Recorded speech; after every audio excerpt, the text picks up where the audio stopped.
तो बच्चों अब करने वाले हैं हम 15th क्वेश्चन। ये भी बड़ा ही इंटरेस्टिंग, बड़ा ही इजी क्वेश्चन है। ठीक है, चलो इसको भी देख लेते हैं। जब इतना कर लिया है तो इसको भी कर लेते हैं। बड़ा इजी है ये भी। मैन राइजेज ए बॉक्स, उसने एक आदमी ने बॉक्स उठाया जिसका मास कितना था 50 kg to a height of 2 metre in 20 second. While another man, अच्छा 2 मैन है तो चलो यहाँ पे एक मैन बना देता हूँ मैं। एक मैन है यहाँ पे इसने ना क्या किया, एक क्या बनाया, इसने एक बॉक्स उठाया जिसका वेट कितना था, जिसका मास कितना था, मास था इसका 50 kg। ठीक है, अब इसने जितना उठाया यहाँ से यहाँ तक कितना 2 मीटर उठाया इसने, बिल्कुल।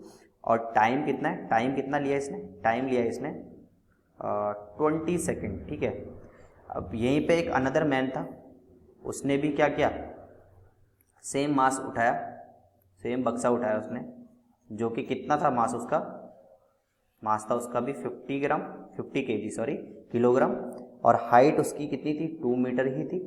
पर यहाँ पे उसने जो टाइम लिया, यहाँ पे जो टाइम लिया उसने वो लिया 50 सेकेंड्स। ठीक है, बड़ा सुस्त था ये ना, 50 1 मिनट में उठा पाया। और ये बड़ा एक्टिव था तो इसने जल्दी उठा दिया। ओके चलो कोई नहीं, तंदुरुस्ती में हम सवाल नहीं उठाते, आगे बढ़ते हैं। अब यहाँ पे क्या कह रहा है, कंपेयर। कंपेयर मतलब क्या, रेशियो करना है। कंपेयर मतलब रेशियो निकालना है। ठीक है, तो रेशियो निकालना है मुझे, कंपेयर करना है वर्क डन का। तो वर्क डन देखो यहाँ पे कंपेयर करते हैं। तो work done, this is a ले लेता हूँ और इसको बी ले लेता हूँ, इस आदमी को, है ना। तो देखो work done of A upon work done of B. अगर रेशियो हो ना या कंपेयर करना हो, सीधे आप अपॉन में कर दो, अलग अलग मत निकालो, उससे टाइम वेस्ट होता है। तो देखो वर्क डन ऑफ ए में करता हूँ, देखो mgh अपॉन यहाँ पे होगा mgh ऑफ ए, यहाँ पे लिख देता हूँ, और mgh ऑफ बी।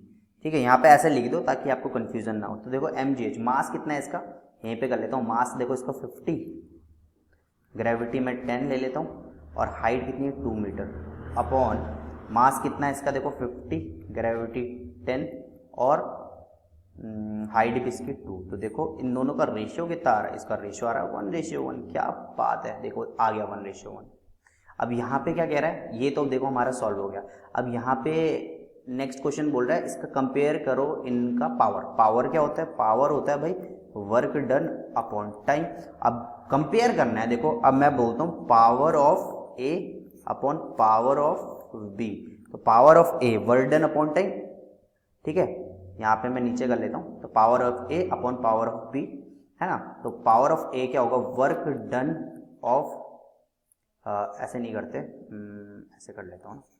तो पावर ऑफ ए हो जाएगा मेरा work done upon time whole upon work done upon time. ठीक है, अब यहाँ पे देखो वर्क डन कितना था ए का, ये था, तो मैं यहाँ लिख लेता हूँ, देखो 50 इंटू 10 इंटू 2 अपॉन टाइम कितना था, कितना टाइम ले रहे थे 20 सेकेंड्स। ठीक है, 20 seconds whole upon 50 into 10 into 2, work done of B इतना ही था 50 इंटू 10 इंटू 2, है ना।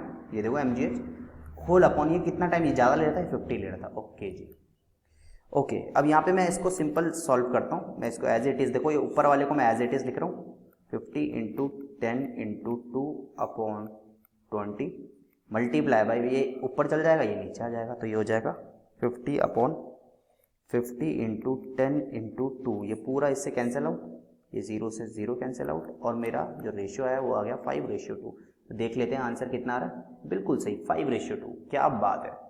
अब मुझे कैलकुलेट करना है, अभी तो हमने कंपेयर करा, अब मुझे कैलकुलेट करना है। ठीक है, calculate of work done of A and B और power of A and B. क्या इजी क्वेश्चन है, ऐसे क्वेश्चंस आते हैं सीरियसली, आप बोलोगे ना कैसे बोल रहा है, बिल्कुल ऐसे ही क्वेश्चन आने वाले एग्जाम में, बहुत इजी क्वेश्चन आते हैं। ठीक है, तो इसका क्या करते हैं अब हम, सेकंड वाला भी कर लेते हैं, कैलकुलेट भी, है ना। तो मैं इसको थोड़ा सा नीचे कर लेता हूँ जब तक। तो देखो अब यहाँ पे मुझे सेकंड वाला करना है, कैलकुलेट करना है वर्क डन। तो देखो वर्क डन निकालता हूँ इनका, तो वर्क डन ऑफ ए हो जाएगा हमारा mgh, मास था मेरा फर्स्ट वाले का, देख लीजिए 50 इंटू 10 इंटू 2, तो ये हो जाएगा कितना 1000 जूल। देखो वर्क डन ऑफ ए आ गया 1000 जूल। अब वर्क डन ऑफ बी निकालता हूँ, वर्क डन ऑफ बी भी यही था mgh, तो ये था मास था उसका 50, ग्रेविटी दोनों के लिए सेम और हाइट भी 2 थी। तो देखो वर्क डन ऑफ बी भी कितना आ गया मेरे बच्चों 1000 जूल। देखो कितना इजी क्वेश्चन है। अब पावर निकाल लेता हूँ, पावर ऑफ ए निकालता हूँ। तो देखिए पावर क्या हो जाएगा, पावर ऑफ ए होता है work done upon time. Work done कितना था 1000 जूल अपॉन टाइम कितना था इसमें 20 है ना, 20 सेकेंड। ये देखो सेकेंड में लिख लेता हूँ, 0 से 0 ये कैंसिल, 2 5 जब 50 जूल।